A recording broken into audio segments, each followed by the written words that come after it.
Shalom Shalom Shalom ได้ตะเกียงสักลายนี่ Shalom Shalom Shalom นบไหนแต่แค่ไปตรงตาเฮ็ดฮาเลลูยาฮาเลลูยาฮาเลลูยาคุณแบงเจียคุณแบงเจียคุณแบงเจียเต้นเอาเต้อิจิดัมนะอิขุดอิเคอิโอตัวบาดิ่งนะจัดเจียจะเรื่องตัวบ้านของเดฮีอาเมนตัวบ้านทักเห็นนะทุกบางไปกิมเจตาเห็นไปลำบางเลยจะลำจะอาลัมดังตัวบ้านเรานะตัวป้าฮูปีนะตุงกิมเจตาเห็นฮาเลลูยาฮาเลลูยายังตักเห็นอาเมนข้าวิจารณ์นี่อาเมนตัวนี้ลุงไอ้ขอบดิ้งนะทุลูNikodemus le swaking na ai kele Zomi te ine Pianthakna chena tuni lungai khop ding je sumin to kongzon no me hun khalai na hi to ke sai na khatve han thon na kong nei khina alai sang tho tang kibang ding hin ahyang thugen te kibang lo ding hi jemasan kongen no mi lai sang tho tang evek pina sim khom no mang lungnam na zo hang lien tum anew khat pan gyat I would like to ask you to read the Bible verses together at Gospel John chapter 3 verse 1 to 8 anew khat pan gyat evek pina sim khom ni Nikodemus kichi Jew mi ulian khat oma ama pet Farse akichi mi te pol ahihi khatve zan khomia lai takin Jesu kyanga vapaya sia o mi khat pewin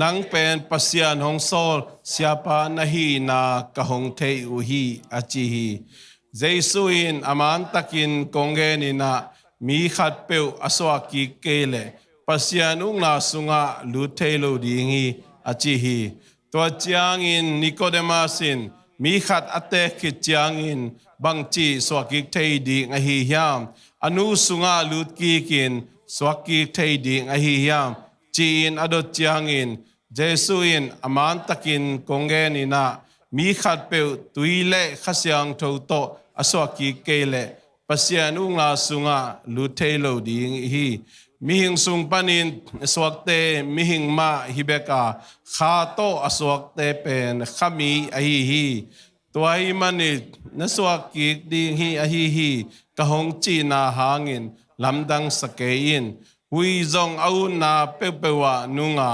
ahuging nazak thei hangit koilam panin hong nunga koilama nung ahiman hiam chi na namuthei ke hi kha to aswang mi te zong toama bang ahihi chin adong hi topa kamala simei te khempe athakin topa nang long ta hen hallelujah hallelujah topa kamali don na khat be khut be na to don je ya diang te na te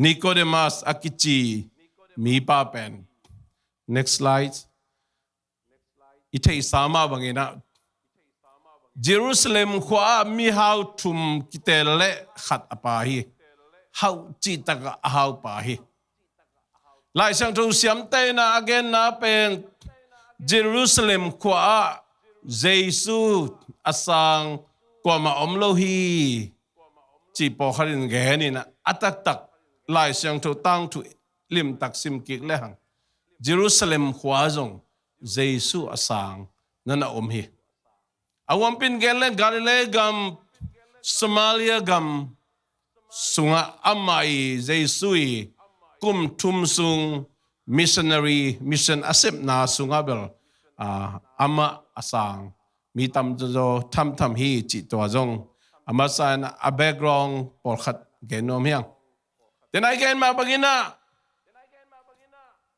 new bird chi swaking na ichi jong ina Pianthakna ichi jong akibang hi che masana genomang kha to swak te khami chile sa to aswak te pen sami chena to jong ihun kipat mana igen kam gen kipat mana atomina kitay sak nom hiang Nikodemus ina ama pen kwate hiam che Zomi te aupa ama mi te sungai jong sia lai ahil pahina betam loina ama pen Jerusalem khosunga mihau thum te sunga khat hi china then again ma bring how chi taka how minam sunga jura minam sunga thunei mama mi pa khat hi na kenom hyang Topan Jerusalem khosunga jong ina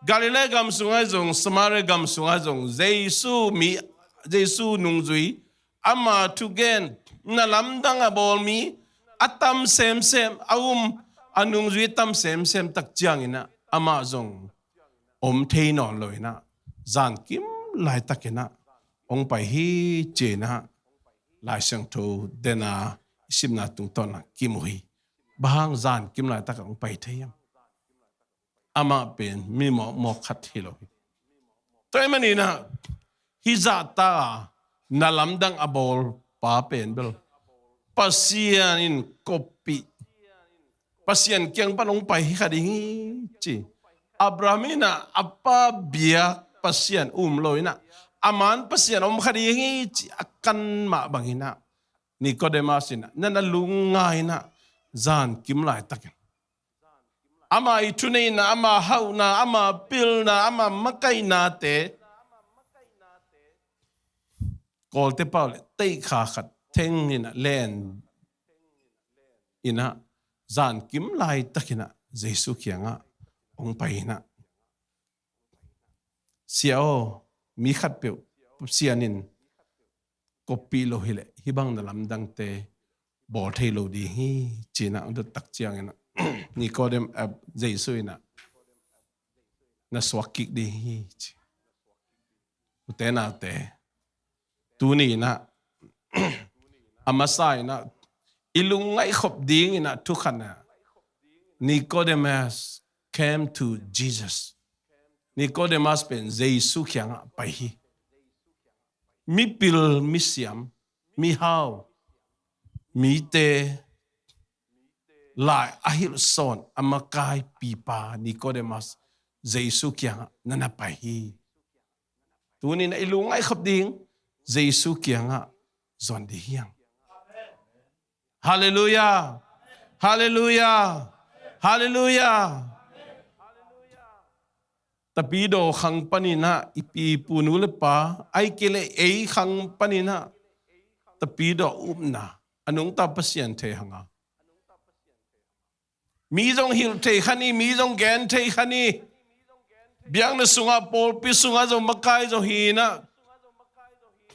sia jong hi the khamai ni ai jong ina Jesu kyang azwan lo mi kitamma ma the mo hi te na te tamma ma the mo hi tu ni na nang Jesu kyang na zwan hiam to Jesu kyang izot lai jang ding Jesu kyang izot ding kisam bahang kisam se hiam tu ni na Lungdamkohna di yang te na te thu chiam lui sunga Jesu ma thu chiam lui sunga mi siang tho te khem pe pen tui to ki phum na anei lo hang na gup na ngau hi bek tham loina tua te na tui ki phum na alak lo hang na thu pha tampi tak sang ina khasiang tho jong nga in khasiang tho let song jong ngau hi Jesu ma jong en le hang amai kom thum sung ministry yang sep sung ma mai na tui ki phum na allalo mi tam pitak ten mo mai sak na nga mo khi ilungai khayam tu ni na alai sang tho tang to amin to mun to gen le tamma ma khading in Jesu hun lai na tui ki phum na allalo มีตั้มปีตักเตหมอไม้สักนางไงหมอไม้มันหดเขียนนางจีน่าหิวแต่น่าแต่ทุจามลุยหุ่นลายเจสุงสวมมาหุ่นมิเสียงทูตั้มปีตักเตนะตุยกิพุมนาละลุยนะหดเขียนนางเอาฮีกุมนางเอาฮีตัวนี้ไอ้แกนดิ้งสวกิงนาอิจิ born again เปลี่ยนทั้งนาละลุยนะอามาหดเขียนนางเอาฮีเป็นเตกอสนี้นะตุยกิพุมนาละลุยนะข้าบัพไตส์นามีตั้มปิดแต่ไงอีลุงไงข้างไอ้เหี้ยมตุยกิพุมนะละลุยนะข้าบัพไตส์นะ baptized in the Holy Spirit งะมอกวิเยซูมาไม่เล่โมไม่สังนาละลุยนะโมไม่สังนาโมกิไม่สังนาหุ่น Calvary สิงลามเตอนุนต่างน้องกิคำไหนลูอินนะหนึ่งอ๋อนี่จงเยซูนะตุยกิพุมนะละเลวเลวไอ้เบียลบัวเลียตุยกิพุมนะตะกิใส่แกนอมหลวงบ้างเยซูนะนิโคเดมัสเกะมีขัดเปวตุยเล่ข้าเสียงทูโตอโศกิเกเล่ปัสยันอุ้งนาสุงาลุเทโลลิงเจมินตัวตุยทัวแกนอมเฮียตัวนี้นะตุยตัวสวกิงนาทัวแกนอมเฮียตัวมันนี่นะเยซูมาจงโมไม่สังนาอ่างไม่นะตุยนั่นนักกิพูมิจีเจ้าเงินอามาโมไม่สังนานาเซบคัลวารีอัตุนมาอินะตุยกิพูมนานั่นนะลักษณะที่เจโนมีตัวมันนี่ฮีอนุงอามายเต็งทุกเจ้าลุยเต็งโตคิลคอมเลยหังตุยกิพูมนาอิจินะกุบงะนาฮิโลวินะกุบงะมันนี่นะอนุงจุยลิมพาลานะเกยกุบงะขัดีเกยเยซูสังขัดีเกยเยซูนุงจุยหิงเกนเยซูกาวมฮีจีนะลิมลานะฮีนะตัวนี้นะอัฐกินะฮิเต็งโตองพอกทักษะเกตัวเล่ข้าเสียงโตโตข้าเสียงโตโตนสวกกินจิเลวเลยแต่น่าเดินข้าเสียงโตโตสวกกินไหนนะข้าเสียงโตอิจิเป็นปัสเซียนฮีนะลายเสียงโตสุงะเอ็นเลหังจองอเลียนขัดแนวขัดนะอากิปัจจิลินทูอมฮีทูอิจิเป็นบางลายเสียงโตวอร์ดจีนะกรีกเลมังไลเอ็นเลหังตัวทูอิจิเดเป็นกว่าเฮียมจิเลเยซูฮีเตน่าเตเยซูนะปัสเซียนฮีนะตัวเยซูสุงะสวกิงนะตัวเยซูสิสันโตโมนากิสอบเสียงนะอินเออากูลัมองพกทักษะกีฮาเลลูยาฮาเลลูยาตัวมันนินอัตมินเอ็นเลหัง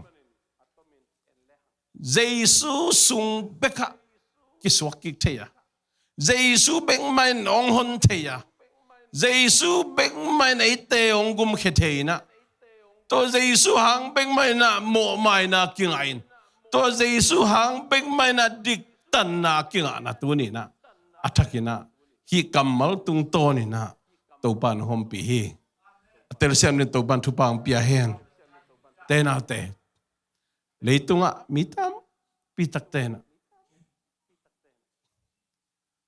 คริสเตียนสุงปันละขังคริสเตียนโลกแตงแกนวิดกินี่คริสเตียนสุงะขังอินะเยซูโตอักิมุโลตัมมาไหมเยซูเกียงอาจวนโลตัมมาไหมนิโคเดมัสดานี่นะเบียกน่ะสุงะมีเตทูฮิเลเบียกน่ะนาเซมิจงฮาวินะจงนวมไซน์ biang na sunga jong nuam sain pasien mi te to ki khol jong nuam sain lai sang tho thu jong thein mi jong hilina ahiang Jesu kyang zuan khalo thei mo hi tena te kilam dang hi tu ni na hizata mi pil misiam mi te pasien thu ahil pa Jesu hena na so ki kele pasien na sungan na lut ke di chimo hi tu ni na ele ki sitel di yang ele ki sitel di yang Juda tu kham te zui hil bek tham lwa Juda biang na amakai pipa lai bu lem lema ahil hilo alon nga sit set Nikodemus na so ki kele pasien ung na sunga lut lo di hite tun tak chiang mi tam pi tak te na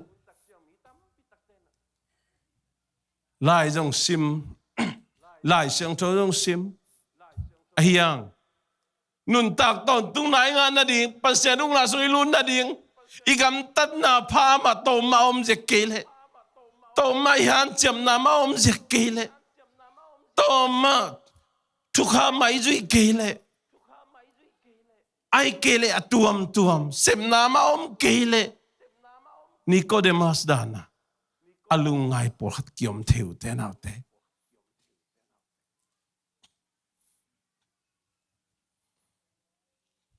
Korean ni na lian nga ne som ni le khan le Hebrew lian kwa som ni la nga som ni la gok sunga bang chem chile tua Calvary singlam te tunga Jesu anun tang na khat ve ong ki piak manina akimang pai sok ding aton tunga akimang pai sok ding nun tak ton tu nang piai amen nang le kei hoina nang le kei sepna nang le kei han chiam na nang le kei zui zo na nang le kei hi na nang le kei dik na nang le kei na sepna te hi pe ma loina nang le kei jong to pa ong bai sakin kei mi mo hing kei mi khia ling kei hoi kei lo ing chia I thum zo man zo hi bek lo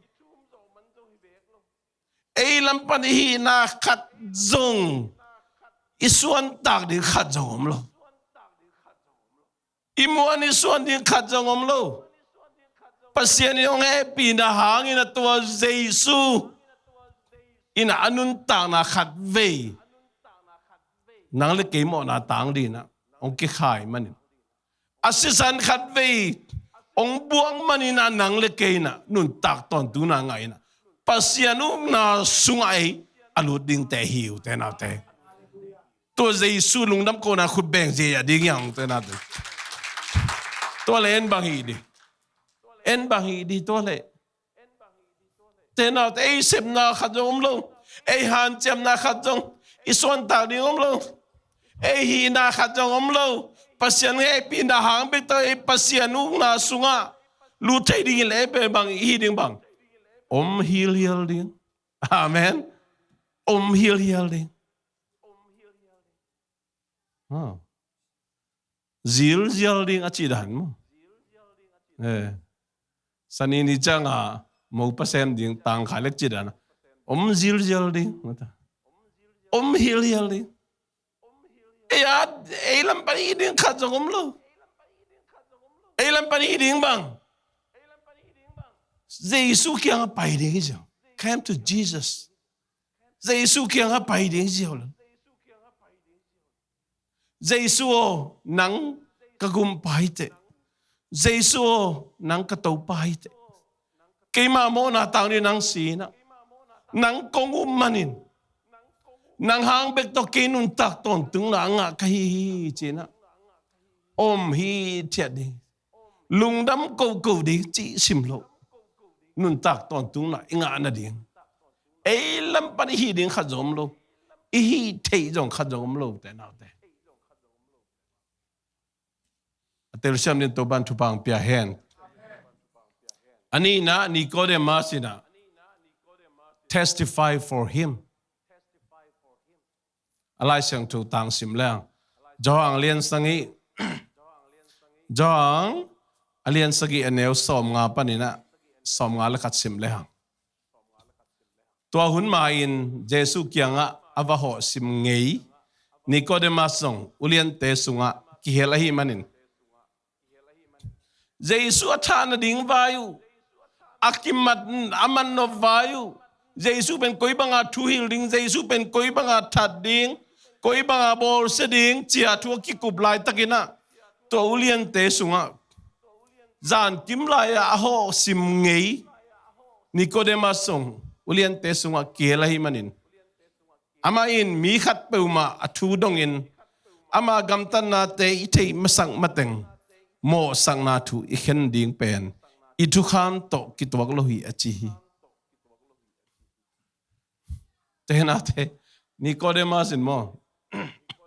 Jesu zan kim lai amu tak chiang ina apai lai na. Ama lamen nai le hi Jesu pen Messiah hi na. Juda mi te gum kheding pa.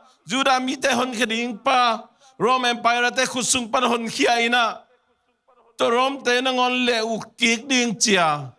Alamen mama Pau. Jesu to kimu tak chiang ina.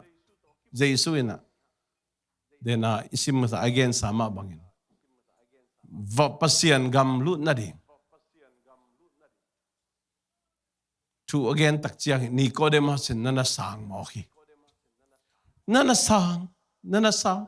Oh hi papen. Hi Sia Paupi. Pasien tepat tak nanay mo okay. Ama pen. Ay lamedan nanay kay mo okay. Tuay manina hibangina. Mi kapit atudongin amagamtan nate itay masang mateng. Mosak na tu iken ding pen. Itu kham to kitok lohi na chi.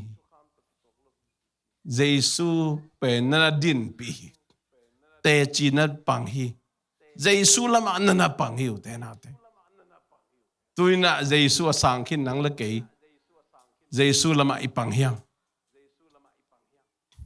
Mite tunga teci panghyang. Inkon pite tunga. Nazi tunga napasal tunga. Teci panghyang. Itate tung ipanghyam. Inulay pate tung ipanghyam. Ilomi kolte tunga teci ipanghyam.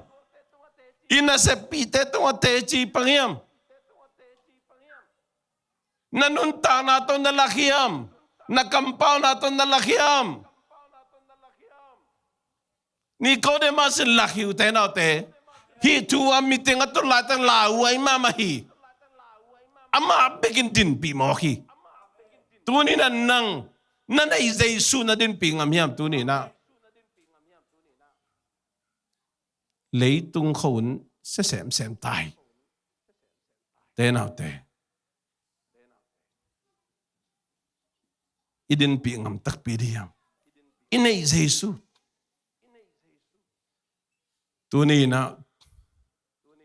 Insung bangkuwa. Haksat na tom to. Biyakin ungzuan om khading ite. Nasep na sen pilo man biyakin ungzuan om khading ite. Biyakin ay tudhangin na ibil to lung kami na alungangay om khading ite. Ahi keile kol gama inusen inui pa sanggam te tu na tawh pi honga na khatam jejong ina lunghimo mama khading yang. Ay kelet katanu katapa koi chimakai ding koi chituil ding. Atum khalakhat ivan kibangkin te. Pol khatan kazi katabang chang tung tamo. Khaile bang zinay di hipen mata chi hoi jong mo. Om khadi ngay be. Tena te. Ilua. Ilung kham na ivan kibangke. Kay ivan gi katuam, miki me ivan gi katuam taki. Mi ken no jong mainte ilung simisuan no jong mainte. Ite isang no bro jong minte ay jang ina nang telite. นังเตลเตตัวนี้นะขณะเยซูเขียงนั่นส่วนยังเยซูนับวันองปวกสักนัวมีองปวกปีนัวมีนับวันองดอนนัวมีนังอาทิตย์ฮิเทนอนเกยไอเกลเกียฮิบังเปวมาหักษาสลวยนัดจีลายตะกินะเยซูเขียงส่วนนี่นะตัวเยซูนะนังดำนังเปียเยซูนังองนอนเขียเยซูนังองโซปีเตจีอีปันเจเดงทุปีฮิตัวนี้นะนาจีตุงะนั่นไอเยซูลักินนับภาษาตุงะนั่นไอเยซูลักินบางคนจังหลังนอนเดียวแต่นาเตตัวนี้ละหุนิตายบางคนเยซูในขินอินุยปัตตุงะนั่นไอเยซูลักินอิตาเตตัวนั่นไอเยซูลักินเอ็นเยซูลักลวินะอิลาเป็ดตัวมโคนัยเทวตัวนี้นะทักเนะกิพอกทักสังนวมยังNikodemusนะ he testified for him before the leaders of Jewish people Juda minam makai te maya Jesu din pi Jesu din pi tu ni nang le kei Jesu idin pi yam te na te mi te nong mu tak che na o hinui pa Jesu nung zu hi mo ki Pianthakna te hi bang hi mo ki chin ong mu ding hiam nang le nang ki gen kul ke mi ten koi bang ong gen hiam to thu pi ma ma hi idin pi na tung to ni na mi te na Jesu ong mu ding hi bo so tak bol tu anung ta pen to pa pa ben ke ka hi kia ka sunga om Jesu pa pa anung ta hi chi bo te na te tu ni na ipakampaw na tung tay nunta na tung ton igamtan na tung ton iluheng na tung ton ni na Jesu mi te nong mo hiam nang na din pi hiam te na te diag na nule pate tunga kongko nop thuo mi na ohayu pi ne a kanza ai jong ina hi ivepte sokta takena zat thei khwan nung de na ong tang ko wa ki panina ei sung ma mai jong itaten azang om hi tapiro sangka china lungmong ken onggen leng sang thei lo ding nai men onggen lo ding hing ahiang ina ma pangkhom ding yang ma pangkhom ding yang ni ngani na jut pat faida sianu to dei taka thak ka sound pe adang hi lo itate ari hi paisakun bang hi to ni mi taten paisakun he pinan priest khang lo teng payun jut pat faida thalakhom ding hiang no mai lam ding kilung hi mo ma mai paisakun thalakhom ding hiang na vai dang te koyun vai lang dang te koyun thalakhom ding sanini simena khang da un no me hun pa pi hun ta te biang na sunga Pulpit sunga dai takina chai san dik ki samiu te na te kim de pa ma sian nai na dai takina ong lulu tai na eni ta te Facebook account ahon lo pe ei lung muang ai ve Facebook sang aman lang zo alem zo pen Instagram khong TikTok khong pan ama information tampi ta ngai ei be lung muang hiang te nào te pasian Pulpit mo to hoi mama ang pia ang pai sakun ger sak tate nuam tagena kilomta na nei chei na di na sanpi ning bang ning nung dawina antang ipsom ki pia ka lungdam mama ang pelayun tate nuam sama mahi hallelujah atel sem den toba tu pang pia nung aktang walte Jesu khaji hun pale toba sang khinte you have accepted Jesus Christ as your personal Lord and Savior You need to testify for Jesus wherever you are. Nang koy omnayam. Maybe you are in your own room. Maybe you are in somewhere. I don't care, but testify for Him. Nanay Jesu lakin. Nanay Jesu nakansungan na omjong ina naupew sok-soken.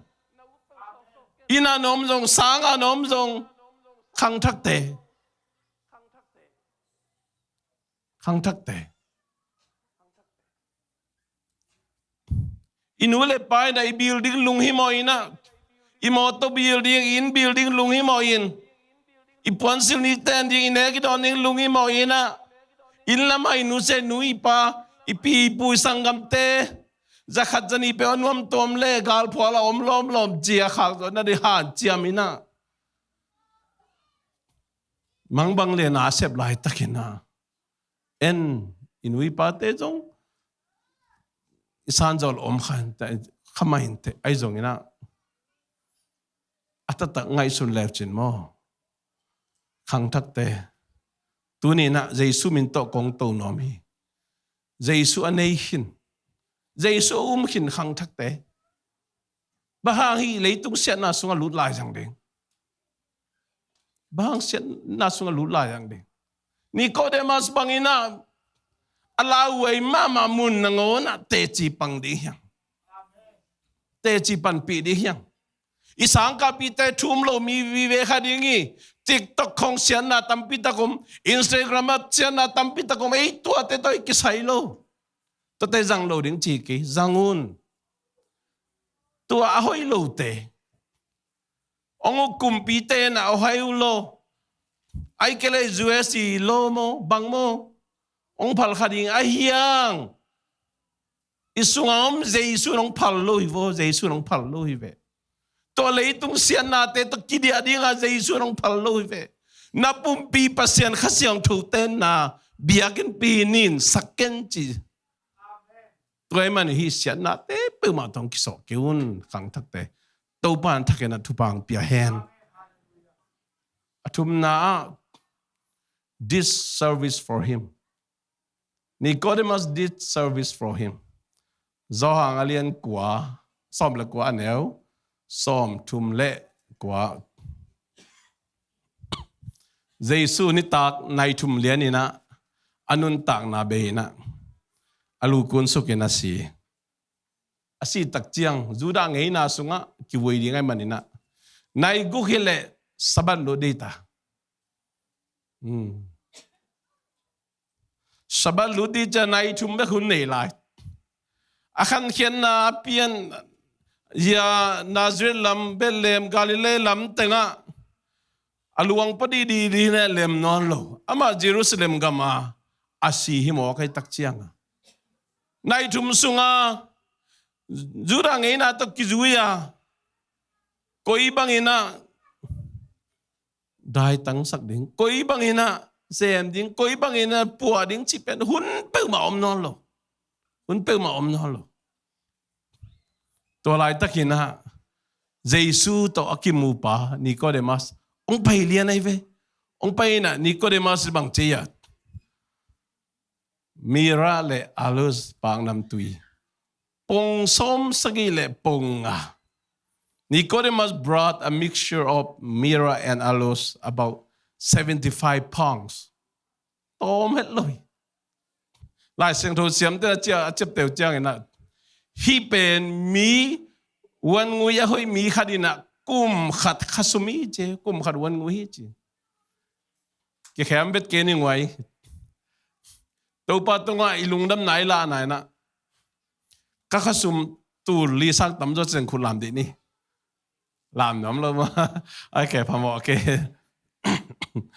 tu li sang atam jo anga tamma ma ta ya li se na li se sit tur som li le tur giat dola tur som li le tur gian man pa nam ti pe Nikodemus in Jesu luang asialo na dina pekhem okay hallelujah hallelujah hallelujah utena ute Jesu anei khat pen mo Jesu anei khat pasiana so ma khat piang chi hong gen kul di no lui po hallelujah khut ben na to muak je ya di ve de u te na te pasianin to so ma khat ke ya hi chi lo mo. If you really have Jesus Christ, it's very simple to return his tithe to him.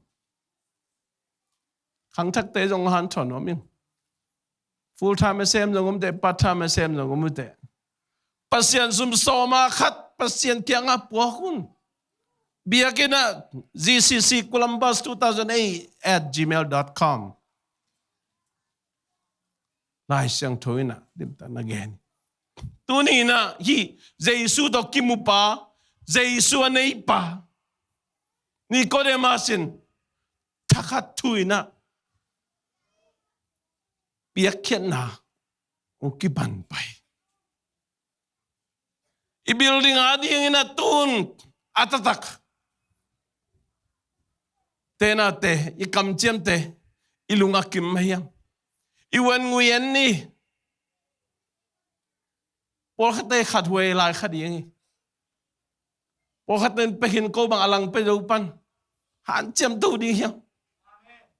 Tena te itu ita te khanga. Pasien chua lim takena imakai zo na dingina. Ingol pipi no imama kisam hiya. Mai lama Malaysia padang tung lai ding ule nau te akibadi na kiin khol kuli.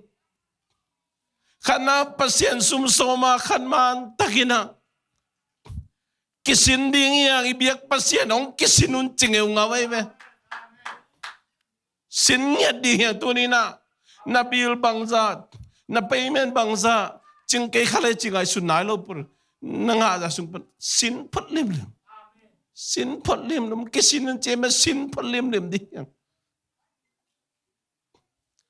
Tena te Nikodemus na pesuk gyam mawaki.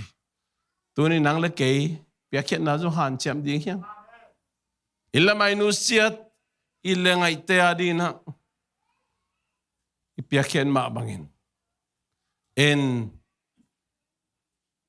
pasien ading gam ading. I Pawlpi ading. Bang chiang ipiakpiakna tena te. Leitunga ikisap idei te ahile. Wun khan ichang inutia ding te hia. Ai zong in van tunga atul thelo ding. Akimang pai sok ding van tung sum khawlna en bangza I khol ta hiam te na te. Pasien kamal to kitua ka ipiakpiakna pen. Van tunga I kham lu ding imano ding hi hi. Tu khopna lu ni na tu ni na. Nikodemus Jesus kiang apai ma bangin. Jesus kiang zuan ding hiang. Jesus kiang zuan ding hiang. Tena te. Itei na to, itel na to. Van gam kitung di lo wa. Jesus kiang izat lebek kitung di hi. Nikodemus bangina. Hil tei khani genje ya tei khani. Tel siset khani. Lem kulo na gente ya khani ayang Jesus kyang na zuan hiam oh Jesus oh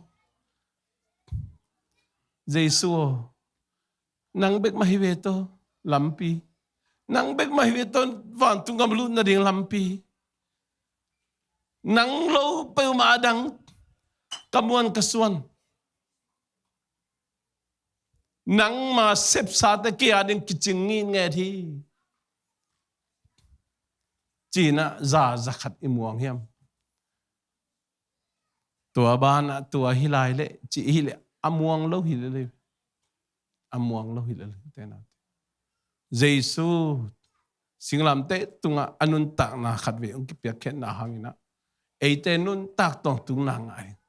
To nuam taka lungmuang taka om hi tia ding. Le tunga bang thu piang jong ina lungmuang taka om hi tia ding. Lung mong taka. Pakup na pa le lom mama na to. Tawpai sung pai kili banga hi tia ding. Amen. Bakit sa manong kam chia mi ven. akamal tu ai kinga di hilai ve Paul khaten kawan ngam katun lu di bel ama angkela ni chang ai kele kasi tak chang kitel ve ma chi akamal muang lo hilai ve Jesu muang lo hilai toy manina Jesu ina kei sep sa te tung kinga beo kinga in ong muang tape win kei man kong kha ka dingin na kong ka hong kiu hi mi khat pe ka o zai na kong hon le ma to an Neekkhawm tui don khom kawm dingi chi amen hallelujah hallelujah tu ni na lungdam nam thei lo khamuang nam thei lo chi te bang amuang lo te ei sep na ei thei na ei han chem na khong ei hi thei na khong pe suang suang ai kele tua dan hi thei tak pidem chi alung ngai alung hiang yang lai yom khayang tua te pen atomin chileng Jesu pen kwa hiam chi tel ta tak lo te jong hi theya Jesu sep na te amuang lo te jong hi thei tu ni na ama kamal tung amuangin ni na ha Nikodemus na Jesu adin pi bangin tu ni na Jesu din pi di hiang ikampaw na te chipan na to din pi di hiang inunta na to din pi di hiang sepkhen na to din pi di hiang Nikodemus hunom lo huntom lo sunga aman kum khat thapaya mi khadi wan ngui na sep na pan anga sum le pai za aman mira le alus pang nam tuito Jesu iluang lim takina aba zut ma bang tunin Jesu kanei china biakpiakna inei zo kele khana pasien sum soma khat ama khiang itun zo kele ni na biakpiakna hi zo kele anei takpi ma hiam chikat kisitel wahi ivek pending to ni na worship team teng ka to na tu ni na Jesu si san ma pa toy kikleng tu ni na zon noming to si san chi la sa khom ni na thak ithanga bangin na ikut telam toy na tu ni na Jesu si san hang bekena na to Jesu si san khat ve yong ki buang na hangin ai te na van tu gam itun theina tu ni na hipen ding jiao te na te nau ble Jesu kyang zon ding jiao tu ni na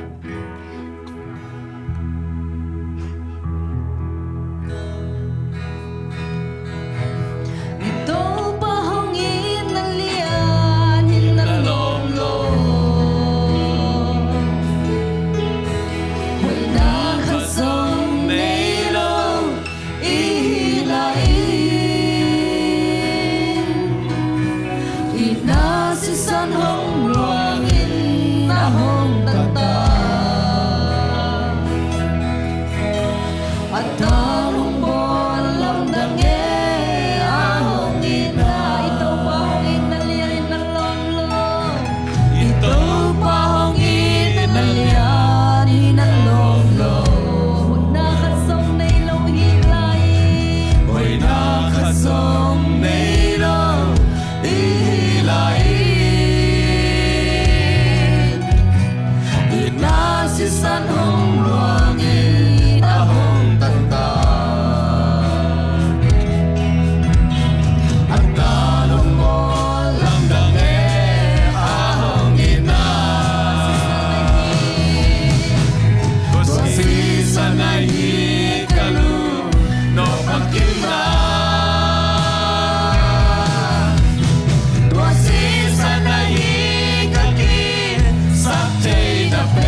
แต่นาแต่ตอนวิมิสิปักเดียม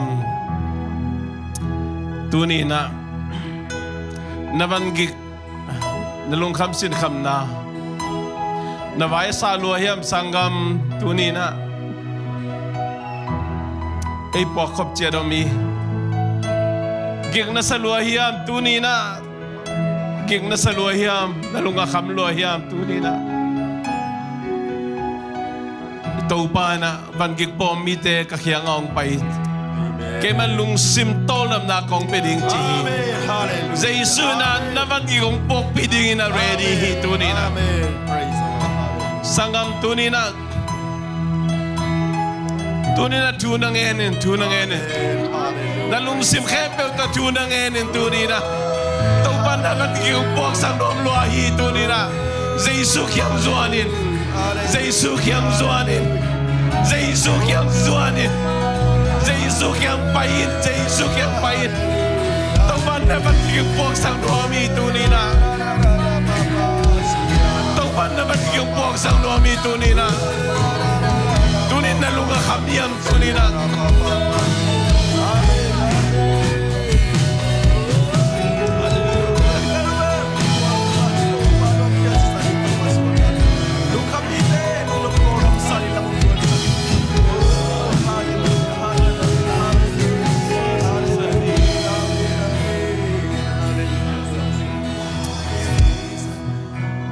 Topa lungdamong nang makyang kung zuan uhi nang kyang chilo ko madang kyang zot ding nei lo hiong ko madang kamuang ke uhi nang mabeng ma kong muang uhi bahangyam chile nang beng ma lampi na hiya Jesu pakyang tuntay na ding lampi nang beng ma na hihi nang hotian man lungdamong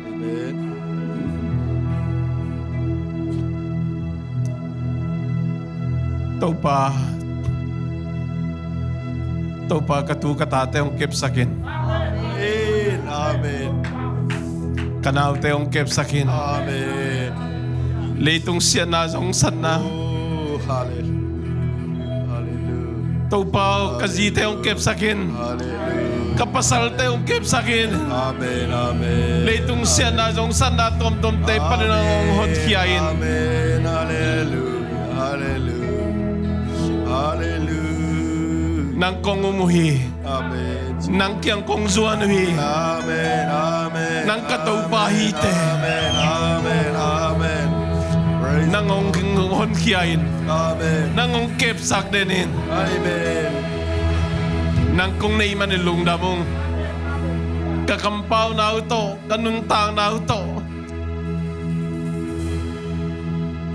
Nang mami kahinaw, nang manungzui kahinaw, nangong biak kahinaw, teci lang sakin.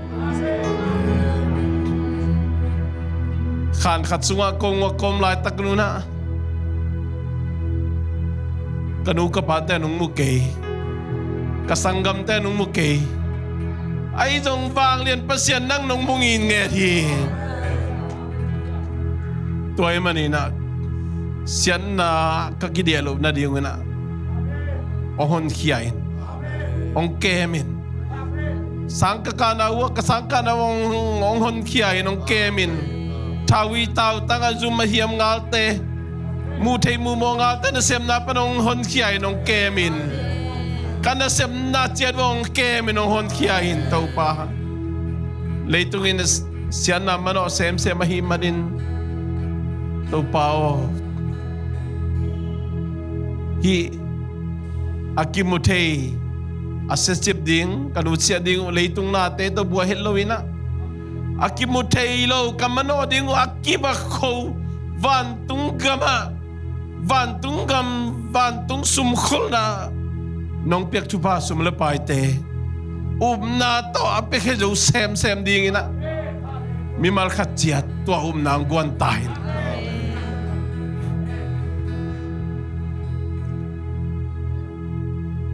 mong nailo ipapasin ang ina ang happy na hitale at tapa Jesu kasing gupkyan na tupale kasi ang to umpi na makainain Itekem putunga tulet tontung nongom den tahen.